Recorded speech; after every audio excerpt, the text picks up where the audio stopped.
वालेकुम दोस्तों, welcome to H&M online academy. Maya Shahnawaz. दोस्तों चैप्टर 2 आहे फंडामेंटल्स ऑफ ऑपरेटिंग सिस्टम सिंटेक्स बुक बोर्ड जो सिलेबस ऐं ही लेक्चर तैयार कयो वियो आहे PST JST टेस्ट जी तयारी लाइ।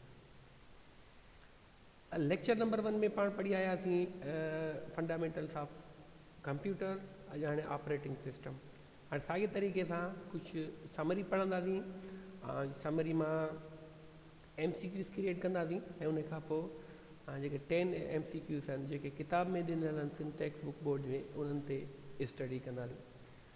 दोस्तों जेकॾहिं चैनल सब्सक्राइब न कयो आहे, चैनल खे सब्सक्राइब कयो, बेल आइकन खे क्लिक कयो त नेक्स्ट स्लाइड ते जंप कयूं। वॾी महिरबानी। बाबा ही समरी आहे, N operating system is a software. Operating system छा आहे? सॉफ्टवेयर आहे। यादि कजो, ऑपरेटिंग सिस्टम छा आहे? सॉफ्टवेयर आहे, हार्डवेयर न आहे। हाणे पॉइंटूं तव्हां नोट कंदा हलिजो। An operating system is a software which performs all the basic task like कहिड़ा कहिड़ा?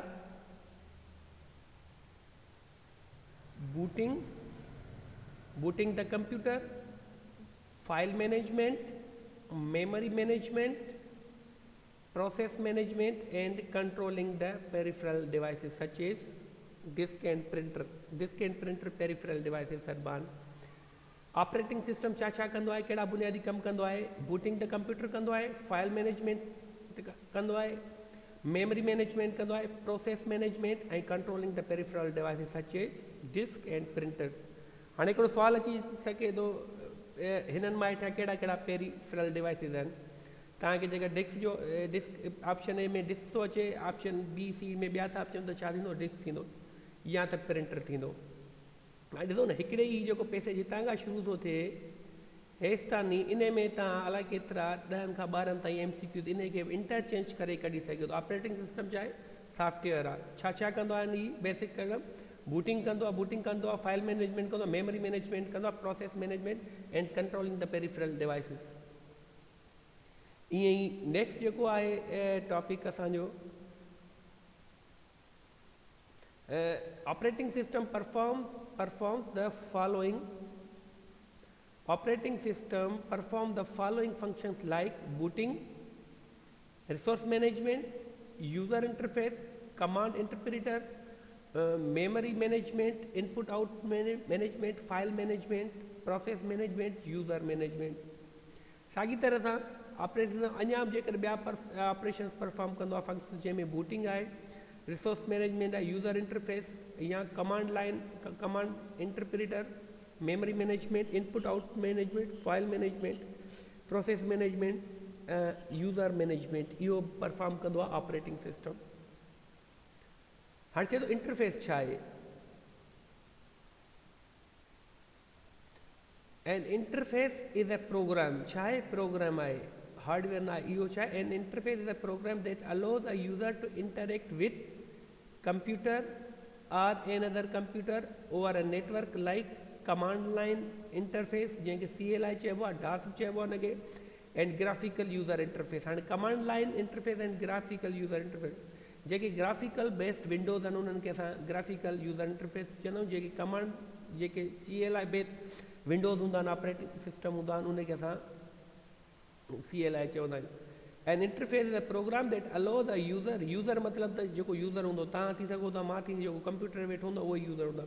इंटरेक्ट विथ कंप्यूटर, जॾहिं कंप्यूटर हू हलाए थो, or an other computer over a network like command line interface or graphical user interface, जंहिंखे GUI चइबो आहे। हाणे कमांड लाइन में कहिड़ो फ़र्क़ु आहे? डास बेस्ड जेके विंडोज़ हूंदा आहिनि, ऑपरेटिंग सिस्टम हूंदा आहिनि, कमांड लाइन हूंदा आहिनि, ऐं जेके GUI ग्राफिकल यूज़र बेस जेके ऑपरेटिंग सिस्टम हूंदा उन्हनि खे ग्राफिकल यूज़र इंटरफेस चइबो आहे, जंहिंखे शॉर्ट फॉर्म आहे GUI। इहा थिए असांजी ॿिनि जी डेफिनेशन। उन खां पोइ the operating system have evolved as a single user and multi user.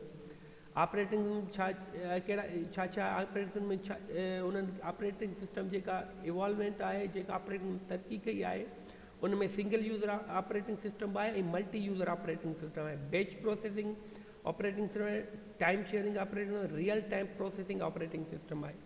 हाणे ही मुख़्तलिफ़ ऑपरेटिंग सिस्टम जा टाइप्स आहिनि। कहिड़ो कहिड़ो आहे, इन में आहे single user, multi user, batch processing, time sharing, real time processing. हाणे ये मुख़्तलिफ़ ऑपरेटिंग सिस्टम जा टाइप्स आहिनि। जीअं ऑपरेटिंग सिस्टम इवॉल्व कई आहे या तरक़ी कई आहे इन IT जी दुनिया में, इहे तव्हांखे यादि करणा। उन खां पोइ आहे a single user operating system allows only one user to operate computer at a time. हाणे हिन ॻाल्हि खे सम्झण जी ज़रूरत आहे त single user operating system, single user allows only one, ॿई ॻाल्हियूं यादि कजो। सिंगल यूज़र घणनि खे अलो कंदो, only one user to operate computer at a time, single user. Multi user छा कंदो, a multi user operating system allows a multi user to access the computer at the same time. हाणे हिते आहे at a time, at the same time. Multi user operating system छा कंदो, multiple हिक खां वधीक यूज़र खे अलो कंदो, तव्हां एक्सेस कयो कंप्यूटर ते एट अ सेम टाइम। कहिड़ो कहिड़ो फ़र्क़ु थियो सिंगल यूज़र ऑपरेटिंग सिस्टम में, त सिर्फ़ु only one user to operate, ऐं मल्टी यूज़र में allows multiple users to access the computer at the same time. उन खां पोइ in fact the real time operating system consist of Windows and Linux. Real time जेके real time operating systems आहिनि उन्हनि खे Windows ऐं Linux based operating system आहे। तमामु इम्पॉर्टेंट ॻाल्हि आहे यादि, जेके real time operating system consist of Windows and Linux, ॿिए ऑपरेटिंग सिस्टम जा टाइप्स आहिनि, विंडोज़ एंड लिनक्स। असां वटि उमूमन ऑपरेटिंग सिस्टम कहिड़ो यूज़ थींदो आहे, विंडोज़ यूज़ थींदो आहे। हाणे स्लाइड 1 हीअ हिते कंप्लीट था कयूं, हिनखे पास करे रिपीट कजो। ऐं जेकर शेयर न कयो आहे, लाइक न कयो आहे, सब्सक्राइब न कयो आहे, त शेयर लाइक सब्सक्राइब कयो त नेक्स्ट स्लाइड ते हलूं। हुन खां पोइ ॿी असांजी समरी आहे, in fact the real time operating system consist Windows and Linux. ही त मथे असां फर्स्ट स्लाइड में पढ़ी आया आहियूं। In batch processing operating system each user prepare his job and submit it to the computer operator. हाणे बैच प्रोसेसिंग जेको ऑपरेटिंग सिस्टम आहे उहो ही पर्टिकुलर कमु परफॉर्म ॾींदो आहे। हाणे time sharing is a method. छा आहे टाइम शेयर, छा आहे मेथड आहे। Time sharing is a method that allows multiple user to share resources simultaneously. Time sharing जेको ऑपरेटिंग सिस्टम आहे उहो उन में हिकिड़ो तरीक़ो आहे, उहो हिकिड़ो तरीक़ेकार आहे जेको मल्टी यूज़र्स खे जेके रिसोर्सिस शेयर करे सघनि साइमल्टेनियसली एट ए टाइम ते मल्टी यूज़र्स जेके उन ते कमु करे सघंदा टाइम शेयरिंग मेथड जे ज़रिए, जेके घणा मल्टी यूज़र साइमल्टेनियसली। हाणे साइमल्टेनियसली जेको टर्म आहे इहो बि यादि करिणो आहे। मल्टी यूज़र्स छा खे रिफर थो करे, टाइम शेयरिंग मेथड खे। इन मां ॿ टे ऑब्जेक्टिव अची सघंदा। हुन खां पोइ real time processing operating system is a time bound operating system. छा आहे, time bound, time controlled operating system आहे। System which has fix time limits, मतिलबु रियल टाइम प्रोसेसिंग सिस्टम में माना फिक्स टाइम बेस्ड जेको टाइम खे bound करे, time खे लिमिट करे, टाइम ते कंट्रोल करे, उन ज़रिए उहो ऑपरेटिंग सिस्टम उन टेक्निक ते या उन हिकिड़े मैकेनिज़म ते कमु कंदो आहे। कहिड़ो, real time processing operating system. उन खां पोइ आहे a hard real time system guarantees that critical tasks complete on a time. Missiles systems and air traffic control system are best example of hard real time system. हाणे missile system जेको आहे या air traffic control आहे उहो जेको best, उहो mostly कहिड़ो system use कंदा आहिनि, हार्ड रियल टाइम सिस्टम। कहिड़ो, हार्ड रियल टाइम सिस्टम। कहिड़े टास्क में मोस्टली यूज़ थींदो आहे, missile system and air traffic control system. कहिड़ो सिस्टम यूज़ थींदो आहे, hard real time system. Where soft real-time system does not guarantee that task will be completed in defined time. Online transaction systems, airline tickets, reservation etc are the example of soft real time system. हाणे hard real time छा में use थींदो आहे? Missile system control, air traffic control system में. Soft real time system छा में use थींदो आहे? Online transaction system, airline ticket reservation, जेको आहे इहे जेके एग्जाम्पल्स आहिनि सॉफ्ट रियल टाइम सिस्टम जा. उन खां पोइ आहे software installation means to put something in a new place ready to be used. हाँ, जॾहिं असां जेका शइ कंप्यूटर में इंस्टॉल कंदा आहियूं उहो असां सॉफ्टवेयर इंस्टॉल कंदा आहियूं त उन ते असां कमु करे सघूं ऐं उनखे असां यूटिलाइज़ ऐं यूज़ कयूं. सॉफ्टवेयर इंस्टॉलेशन छा आहे? Two put something in a new place ready to be use. Software installation छा मतिलबु त असां का शइ इंस्टॉल कंदा आहियूं, का शइ अंदरि हिन में इन कंदा आहियूं कंप्यूटर में त असां उनखे असां यूज़ करे सघूं. स्लाइड हिते कंप्लीट थी ऐं नेक्स्ट स्लाइड ते हाणे ऑफिस ऑटोमेशन छा आहे? Office automation software is a group of computer program that helps office workers in their daily task. Mostly तव्हां लफ़्ज़ ॿुधो हूंदो ऑफिस ऑटोमेशन. कंप्यूटर प्रोग्राम्स आहिनि, बिल्कुलु सही आहे. Computer program office workers daily. हाणे ऑफिस ऑटोमेशन में छा छा हूंदो आहे? MS वर्ड हूंदो आहे, MS पावर पॉइंट हूंदो आहे, MS एक्सेल हूंदो आहे, MS एक्सेस हूंदो आहे ऐं मुख़्तलिफ़ वरीअनि मुताबिक़ मुख़्तलिफ़ 10 खां 12 हिन में प्रोग्राम सॉफ्टवेयर इन हूंदा आहिनि प्रोग्राम हूंदा. उन खां पोइ इन में हूंदो आहे शेयर पॉइंट हूंदो आहे, एक्सेस डेटाबेस लाइ हूंदो आहे, एक्सेल स्प्रेडशीट लाइ हूंदो आहे, MS वर्ड हूंदो आहे, पावर पॉइंट प्रेज़ेंटेशन लाइ मुख़्तलिफ़ प्रोग्राम हूंदा आहिनि. हाणे त लेटेस्ट प्रोग्राम अची विया आहिनि ऑफिस ऑटोमेशन में. इहा छा आहे? देयर डेली वर्क जेको ऑफिस में कमु थींदो आहे न त ऑफिस ऑटोमेशन असांजे कंप्यूटर में ज़रूरु इंस्टॉल थियल हुजे.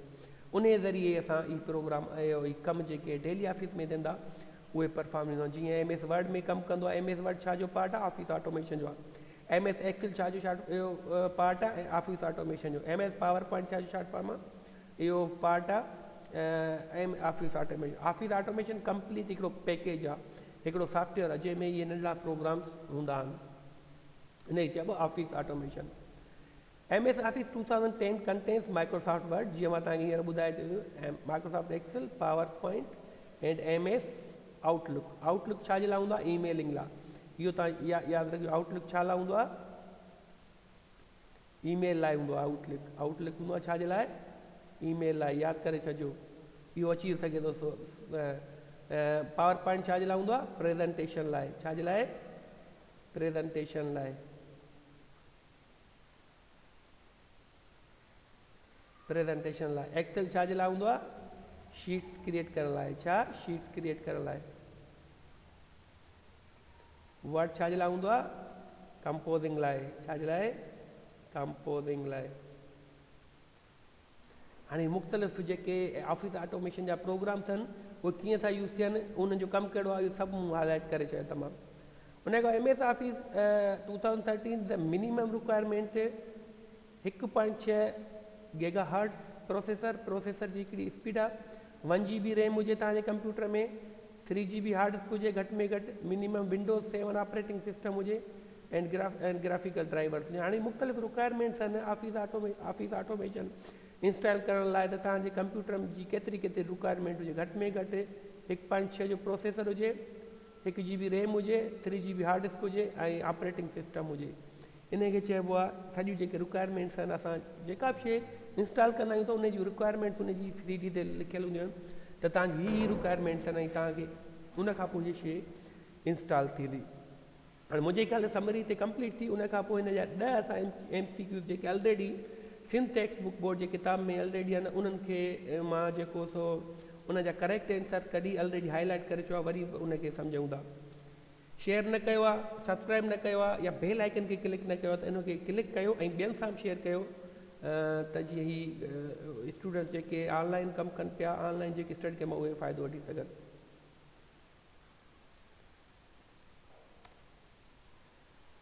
हाणे हिकिड़ा ई चूज़ द राइट आंसर. हाणे इन ई chapter fundamental of operating system मां हिकिड़ा 10 क्वेश्चन आहिनि जेके हिन किताब में ई आहिनि.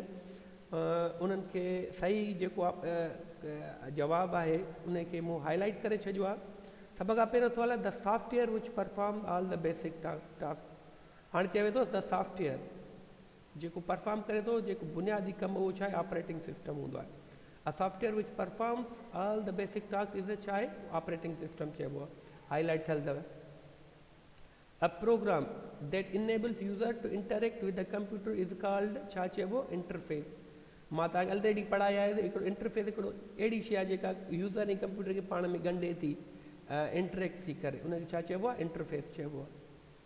The process of checking computer, starting operating system and making it ready to work to refer as a जॾहिं कंप्यूटर शुरू असांखे जॾहिं ऑन कंदा आहियूं कंप्यूटर त हिकिड़ी पटी हलंदी आहे, हिकिड़ी नंढी प्रोग्रेस बार हलंदी आहे. इहो जेको तरीक़ो हूंदो आहे न, इन टाइम खे इन जेका या जेको अंदरि जेको मैकेनिज़म हलंदो आहे उनखे चइबो आहे बूटिंग.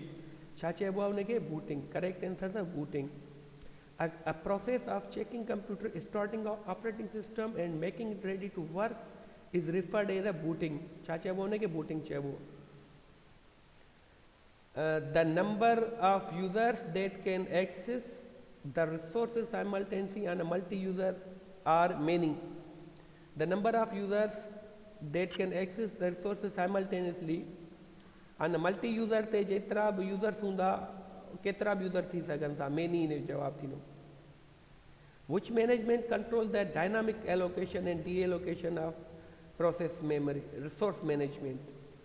Resource management जेका कंट्रोल कंदी आहे dynamic allocation and D allocation of processor and memory. जीअं असां एलोकेशन एंड डी एलोकेशन छा आहे, कॾहिं कॾहिं असां को सॉफ्टवेयर इंस्टॉल कंदा आहियूं त असांजी का बि ड्राइव फुल हूंदी आहे त उन ड्राइव खे जो जेको थोरी एलोकेशन हूंदी आहे न मेमरी जी, ॿी ड्राइव खे ॾेई छॾींदा आहियूं. उहो सॼो छा कंट्रोल कंदो आहे, रिसोर्स मैनेजमेंट जे ज़रिए सिस्टम जेको आहे उनखे कंट्रोल कंदो आहे. Which management system control the dynamic allocation and deallocation of processor, memory, etc. जवाब छा ईंदो, resource management. In which operating system jobs are executed in groups? Time sharing. मां तव्हांखे ॿुधायां न, टाइम शेयरिंग जेको ऑपरेटिंग सिस्टम आहे उन में jobs are executed in groups. Time sharing जेको ऑपरेटिंग सिस्टम में system jobs are executed in groups. सवाल नंबर 1 जो जवाब था ऑपरेटिंग सिस्टम. सवाल नंबर 2 जो जवाब था इंटरफेस. नंबर 3 जो बूटिंग. नंबर 4 जो many.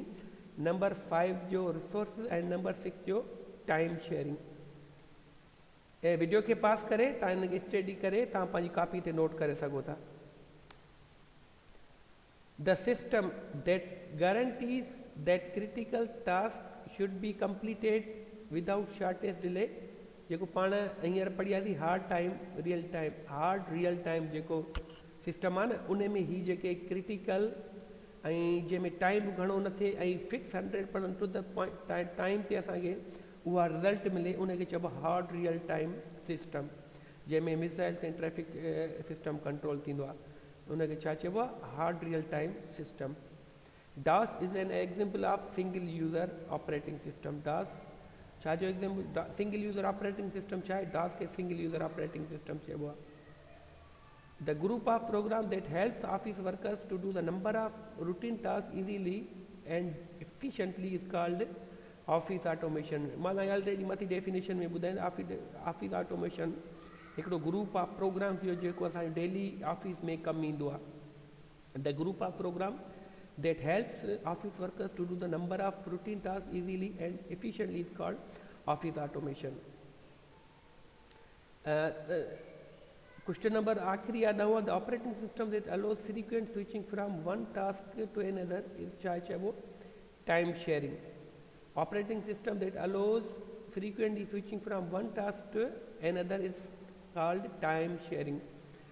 And also chapter number 2 fundamentals of operating system हिते कंप्लीट थियो.